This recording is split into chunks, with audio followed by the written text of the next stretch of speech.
Hello and welcome to Embracing Extraordinary podcast. I'm Deirdre. And I'm Jody, and we're here to create a space for you to explore, expand, and embrace that extraordinary exists, is possible, and how extraordinary you truly are. To hug, hold, accept, and embrace it to create your most extraordinary life. Hello, and welcome to episode 9. We're doing something different for this ep and have put together a compilation of extraordinary insights of the best golden nuggets so far from our Embracing Extraordinary conversations. This one's a beauty. Whether you have 5, 15, 30 minutes or more to listen, there's some inspiration waiting for you. If you want to feel loved up, inspired, and reminded of your extraordinary and the potential you have available, put this episode on. It's our favorite nuggets from Embracing Extraordinary conversations so far. Enjoy. Should we talk about what Embrace Your Extraordinary really means? Absolutely. I love this. This is, this is so good. I'll let you talk about it, Jode. All right. I'm going to read out our definition. So we talk about the fact that when we talk about what does embrace your extraordinary means, we break it down into those 3 words. And so embrace means to accept willingly or hug or, hold, receive gladly. Your is what belongs to you, like what's yours. And then extraordinary means beyond ordinary or beyond the regular, that it's exceptional and remarkable.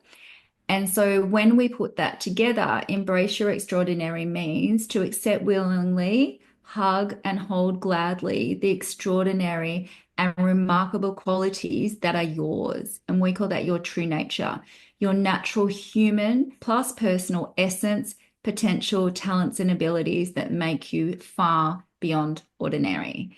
And the other, I think, the thing to recognize with that is often it's the things that we think are the most ordinary that when we take a closer look, they're really quite extraordinary. You are literally remarkable and extraordinary, and everything we're about is to help you realize and remember that to create your most extraordinary life. So embrace it, hug yourself, hold yourself gladly, all of that. Yeah. And I think the thing that I've realized too is that it's that sense of remembering who we are, because, you've often heard me talk about this, Jodes, as a puzzle, and I'm sure we'll share more about this as we move through the podcast sessions. But really, we have everything that we ever need within. And it's that real coming home to and remembering that true nature. And I just think that is so special, that, the amazing, beautiful puzzle is all there. And it just takes, patience, and it takes resilience in a sense as well, looking at pieces. And sometimes it's like, I know that this is the piece, but let me just put it this way or put it that way and see how that, fits into that bigger story of that puzzle. It's the same as with life. If we can trust in life and trust that everything is there for us, maybe we just need to look at things with a slightly different angle or perspective. We can, learn and grow from that. Totally. And I also think that, being human can feel like a puzzle. Oh, it absolutely. can feel like a puzzle it because is. there's so many parts, and, we're not born with a handbook to say, hey, this is what it means to be human, and this is how you go out and create your most extraordinary life. But, as we get older and we learn and, we're exposed to more information, then you realize that we're actually this one beautiful, amazing being, but there's so many parts. And that's what EYE is all about too. It's about remembering what are actually the parts that make you up being a human. How do we bring those beautiful puzzle pieces together to help you tap into what is your true nature and, open up those beautiful, extraordinary potentials, which really are available to everyone. Look through life with to give us lots of different options. Yeah. And I guess, we want to help people remember their magic, because there's been many times throughout both of our lives, and we've talked about this a lot, It's really easy to forget and it's really easy to not know. And, that when you can come back to that, and I love what you just said, walking through life, imagine walking through life knowing that you really are Mm. extraordinary. There's nothing ordinary about you.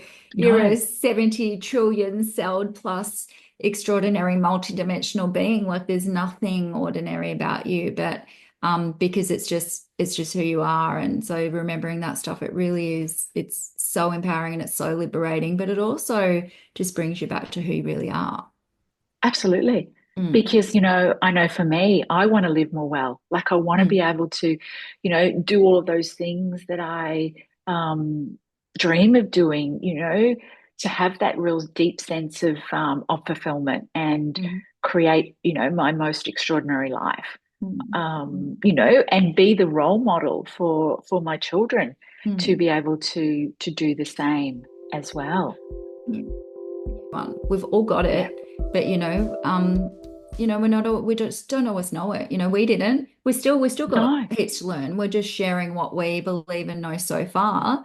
And but there's more and more to learn or remember, you said that before. It's a remember. remembering, you know, who you are, who and what you Yeah. are, really. So Absolutely. And that's what I loved about it when we first started exploring the whole concept was this concept of this true nature. And, we will mm, explore that with you in more detail. But it was kind of this moment for me that going, oh my God, mm, I am so extraordinary. mm, It's just that once I take that time to look within, I can see mm, that mm. extraordinary. And we don't believe that Yeah. all the time, right? It's not like you walk No. around life thinking that all the time, but when you have those moments and you connect with your heart and you can really go back and see it, then it's so beautiful. Yeah. Yeah. And I've Mm, often used that. I've shared this before, but I've often used that question. How would I handle this if I knew I was extraordinary? mm, And yeah. it just again allows a different lens to Mm, look through situations and to look mm, through life with to mm, give us lots of different options. mm. Yeah, It's helping our listeners as well to make sense of the world, not only around them, but the world within them. yeah, yes. And through our honest experiences and our shared insights, we want to create this space where people can remember their true nature, Yes, yes, embrace yes. the inner magic and really connect with that golden thread that weaves through everything. So yeah, 100%. that's I a little love bit that about so my much. thoughts. I love that so much. Extraordinary. And that's where the distinction between embracing extraordinary and embrace your extraordinary kind of comes to life for me too, is because, and our tagline for the podcast, which is dream bigger, embrace your extraordinary, and live more fully, we have to start with some sort of dream or concept or Yeah, desire of whatever it is that we want. Where do we want to land? And then, in order to do that, we've got to be able to embrace the fact that extraordinary exists or something really beautiful can really exist. And then, to do that, embrace your extraordinary, then is the process. So, yeah, in order for me to do that, in order for you to do that, embracing what's extraordinary about you and what makes you tick, what holds you back, what moves you forward, all the moving parts, which we'll discuss a lot more when we talk about true nature and the golden thread. But it's pretty much an acknowledgement of you've got to embrace what's extraordinary about you to be yeah. able to then have the result, which is live more fully. So, To me, embracing your extraordinary as well is it's owning that, yeah. owning your uniqueness and taking personal ownership of who and what you are, which is your true nature. And really being able to hold those qualities gladly. And it's like that real kind of inward journey of self acceptance that really fuels that outward creation there. Mm. Imagine if every person could walk around knowing they're extraordinary, but so is the person next to Yeah, them. Imagine the ripple effect of that if we can walk around and acknowledge, man, I'm extraordinary, and not in yeah, a conceited way, just in a value and a beautiful appreciation way that going, wow, yeah, wow. And so are you, and so are you, and you, and you. Just the ripple effect that that can have in the world. We want yeah, to create a more love fueled world. And part of that is recognizing that we're all really, really are quite magical.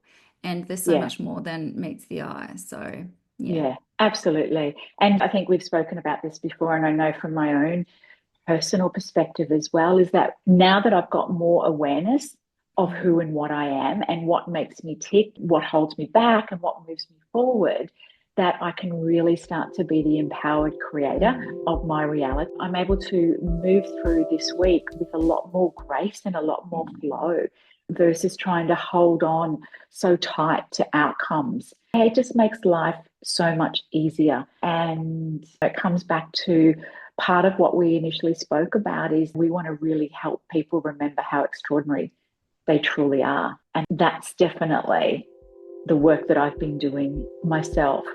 And, definitely looking through that lens of the physical you, the personal you, and the energetic you has really helped me Same. have more of that freedom and that liberation in terms of how I choose to respond to situations that come up in my world. Yeah, because as you said, we are human. Yeah, totally. I experience it on a daily And basis stuff too. comes up. Yeah. And your turnaround time becomes a lot quicker, I think, and your Yeah. self-reflection process to be able to go, okay, what's actually really going on here? And that's part of acknowledging your true nature, which is really quite extraordinary as well. So, Yeah. yeah, Yeah. to me, that's what Yeah. grounds me. If I'm ever I can't make sense of anything, I'll come back and I literally will look outside at the grass or a tree and remember, okay, nature, and that we're part of nature. Yeah. We're human people living on the earth. We're part of that. And I think we forget that a lot of the time too. I often ponder that I have this infinite intelligence within me, exactly the same as a beautiful rose. It's a little bud and it doesn't turn into anything else except a beautiful rose. And I've actually been pondering that quite a bit lately, and that I have that infinite intelligence within me. And what am I manifesting? I think the biggest thing that I've kind of am realizing is the power of stillness. Yeah, just sitting. And I often visualize my heart as that rose and just connecting with that rose within my heart and just seeing it opening. And that just, I don't know, for some reason recently, that's just really grounding me and bringing me back into the present moment, and also connecting then with my extraordinary true nature. It's such a reminder of the infinite intelligence within you, but also around you. There is something that makes the trees green and Absolutely. the sand yellow or white. There's something that makes our heart beat. There's this infinite intelligence that's around us, but also living through us and within us. And yeah, that stuff to me is super extraordinary. So, but until It we is. start to think about it, it's just normal. It might not seem extraordinary because it's normal. It seems ordinary. And that's what we mean when we look close. Wow, it really is. So with that question, is this allowing me significance or allowing me to be authentic? Is it bringing me joy? Because it's that sparkle. And is it simple? Is it allowing me to be in ease and flow? So by having those questions, again, it's that anchor to connect into who I'm wanting to be in the year coming and in those moments when the busyness of life.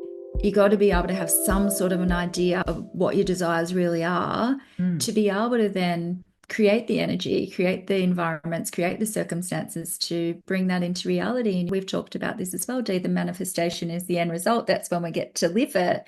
And we're manifesting all the time. We're creating all the time based on where we're currently at, what we're set for. And we've talked about this being the golden thread, our own personal settings where our consciousness is at. And we're repeating it all the time because it's all familiar.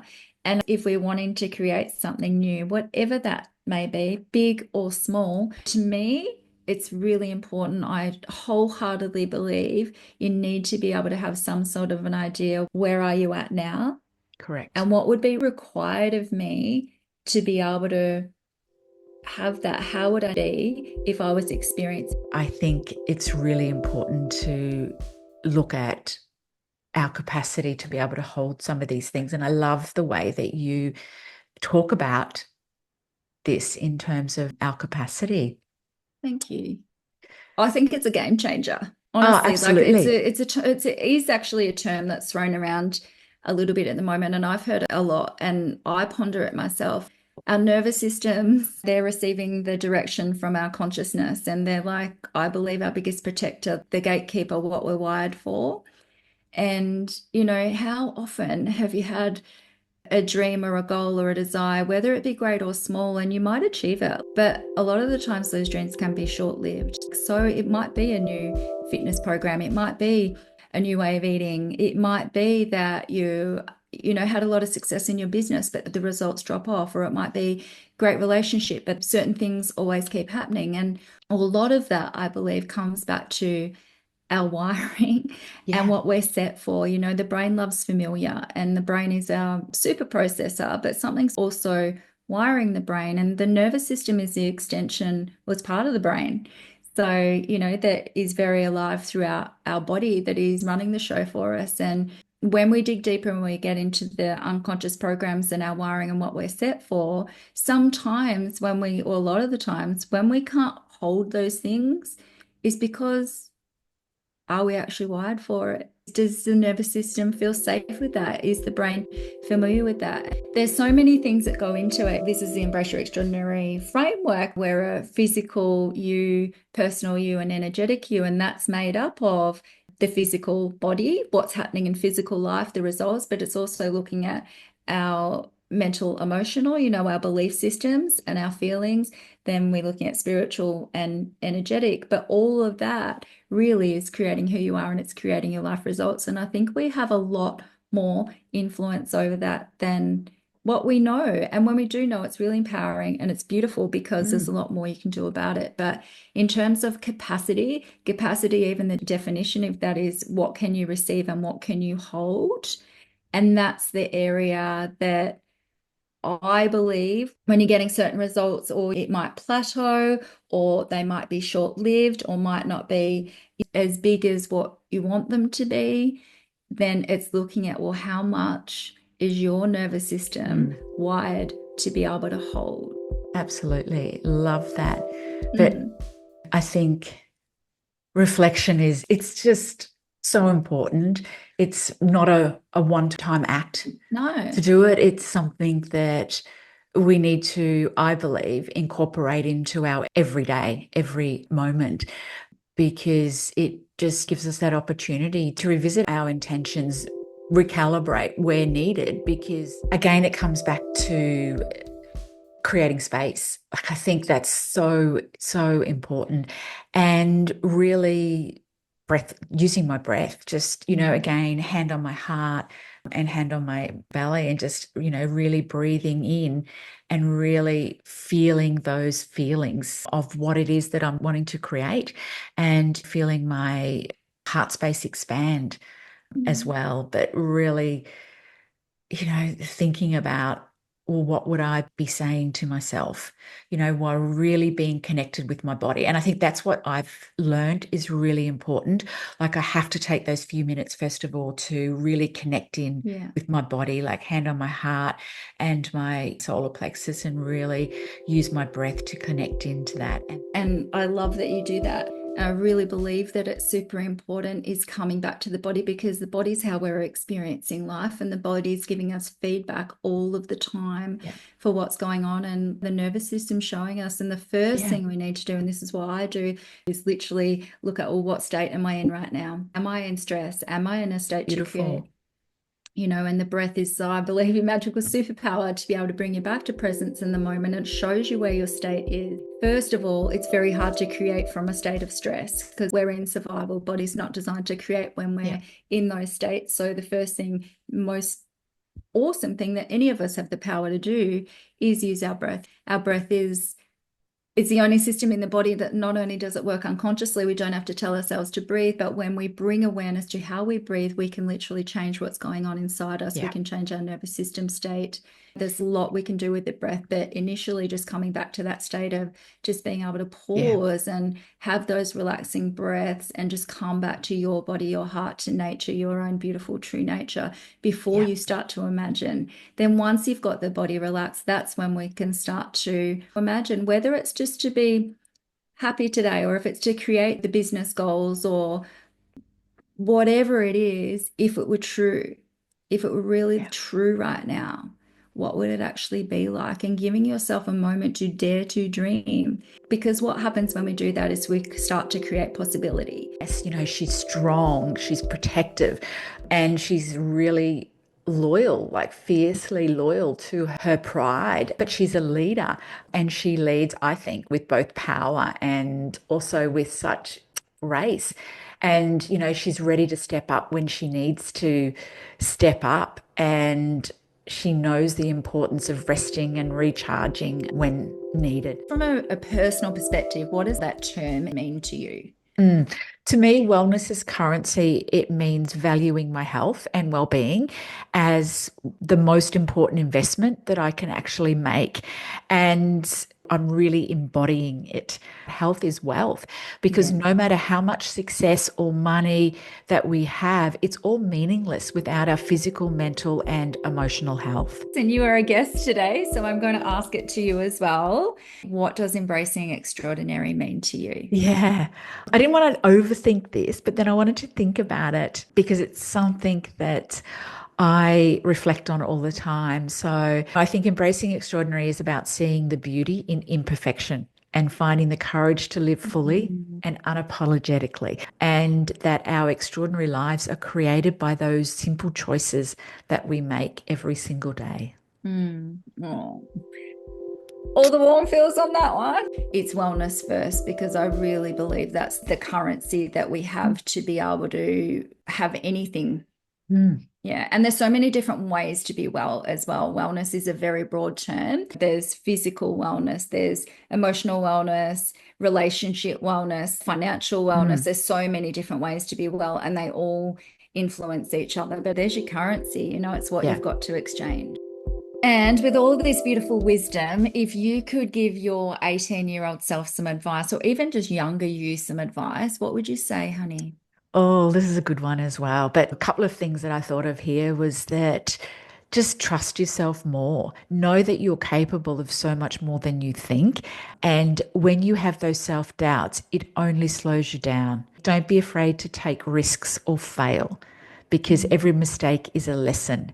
And, you know, that's going to shape who you're meant to be as well. And also be kinder to yourself. You don't need to have it all figured out, and it's okay to not have it all figured out right away.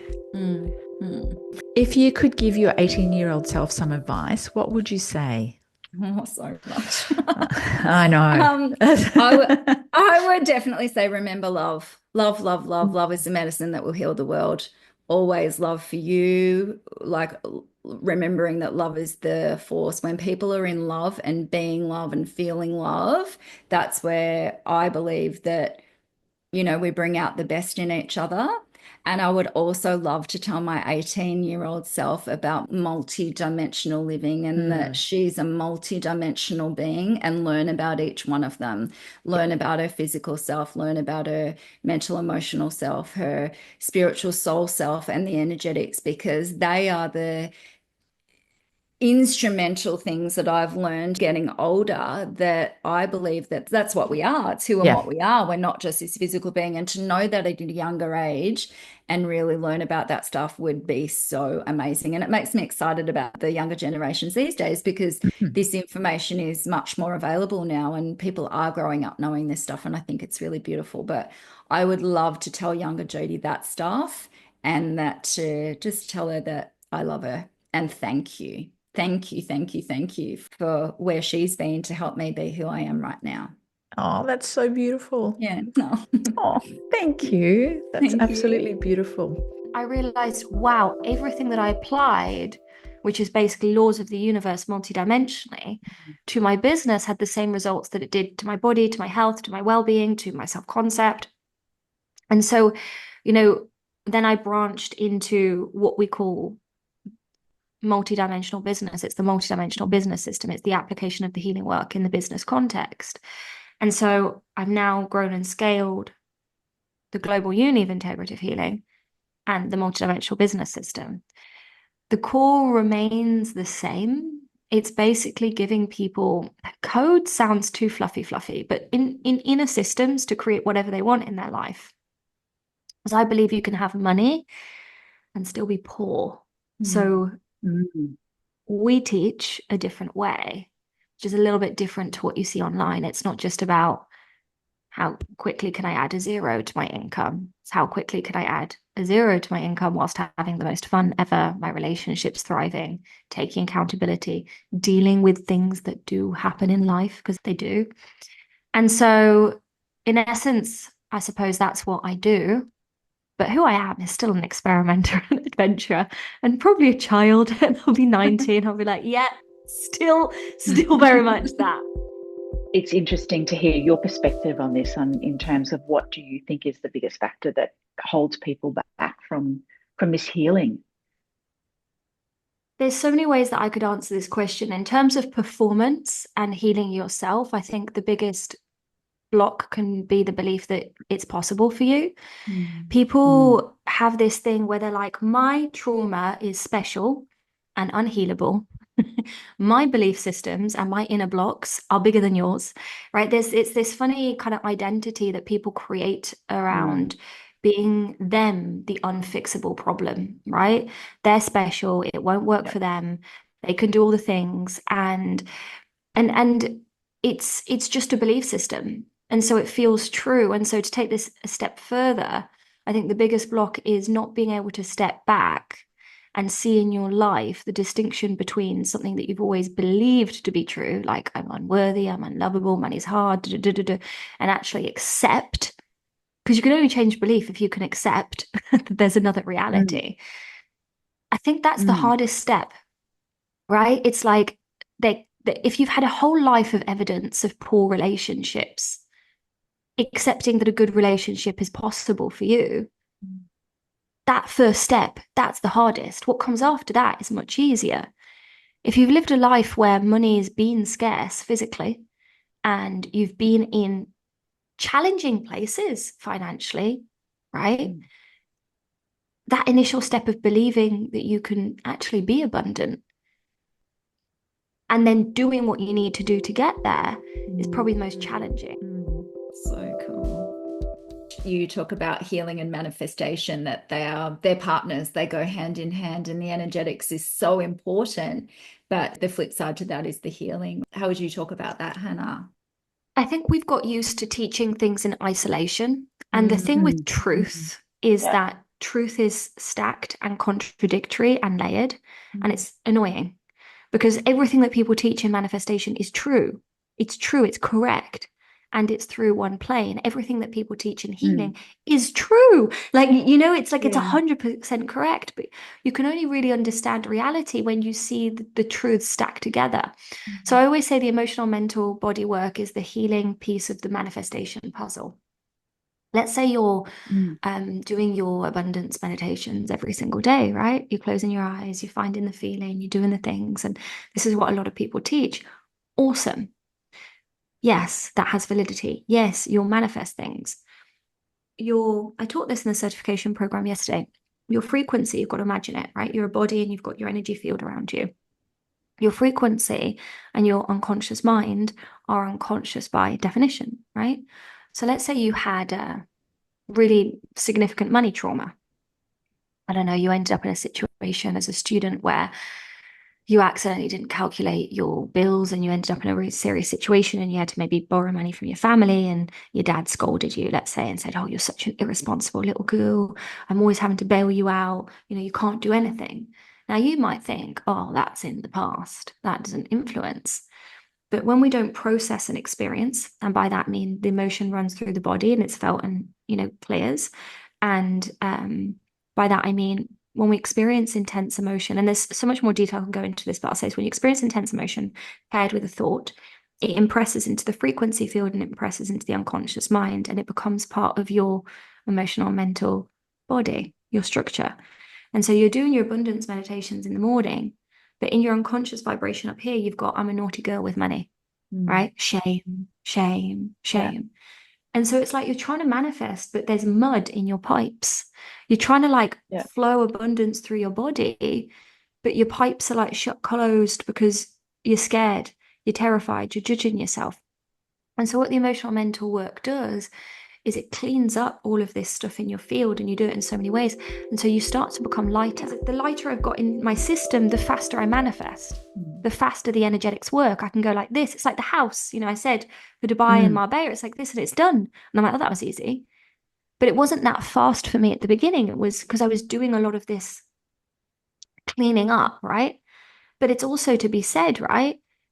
You will, through soul's body, because when you understand it backwards, I choose what I want, anchored in manifestation, doing your abundance meditations, you've now got to go on a soul's journey to it sometimes, if you're not a match. Yeah. And so you'll manifest obstacles, which you have to look at, which could be, for example, that massive bill you didn't want to pay, that massive tax bill.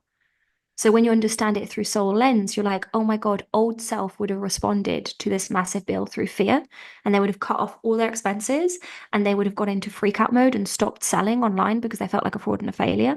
But new self believes that they can deal with this. And so that would be the upgrade for your internal financial system. You do the healing and emotional, mental body, and then you take the action in physical. So it's always, whether you go up or down, you always operate in all. Just the final thing, the biggest lie that anyone has ever told themselves is that they're incapable. That's the biggest lie, because you're not. But it's scary to believe that you could be capable, because then you're going to have to start doing things that you're scared of. Yeah. But Hannah, if someone was just beginning their journey into holistic healing, where would you suggest that they start? Get a teacher, whether it's me or someone else. Honestly, because it took me to put I've got a system of healing called integrative healing. It took me the best part of 13 years, just under $250,000 invested in different teachers, courses, programs, products, right? But not just that, like hours of training, practice, application. Like I live my life in devotion to this. And the reality is, for some people that's possible, but for some people, like, you have a job and you have children and you have to make money and like go to the gym and eat vegetables. Do you know what I mean? So it's not realistic to dedicate the next 10 years of your life to get a result, when you can just work with someone who's done that they've devoted their life to it. Do you know what I mean? It's like, why would you not? Oh, because I'm scared of spending the money. But like, do you understand what not spending the money means? It means figuring it out on your own. Do you have that much time to fanny around? Like, that's kind of my take. And which is why I've always made it a priority. So if you're beginning, like, just find someone actually trained in something practical and tangible that can help you get results in your life. That's the first thing. And the biggest, most empowering thing that you can do today to create anything that you want in your life is to decide that you are equal to everybody on planet Earth, no matter their status, no matter their wealth, no matter anything else. Because another big lie that we've been told with capability is that we're inferior. And you're not inferior to anyone. But if you keep believing that you're inferior, you'll only allow yourself to have inferior results. If you're a client of mine and you want to get better results than me, see yourself like me. See yourself playing at the same level. See yourself going beyond, right? And so it's just this, remember, in energy, in potentiality, even though we've not been handed the same cards, and that is very much true, right? There's all to play for, but you've got to believe it for you before. So extraordinary is when you quiet all of this, you go within and you ask, what do I want? What do I want to create? Who do I want to become? What do I want to experience? And then you allow yourself to go for it, whatever that is. Oh, yes. I love that. I love that. Thanks so much for joining us. We hope this conversation has inspired you to start to explore, expand, and embrace that extraordinary exists, is possible, and how extraordinary you truly are. If you loved this conversation, we would be so grateful for you to share it with the people in your world who you think might love to hear it. Please leave a review to help us reach more extraordinary people like you and turn these ripples into waves. Until next time, remember, you're extraordinary. Dare to embrace it.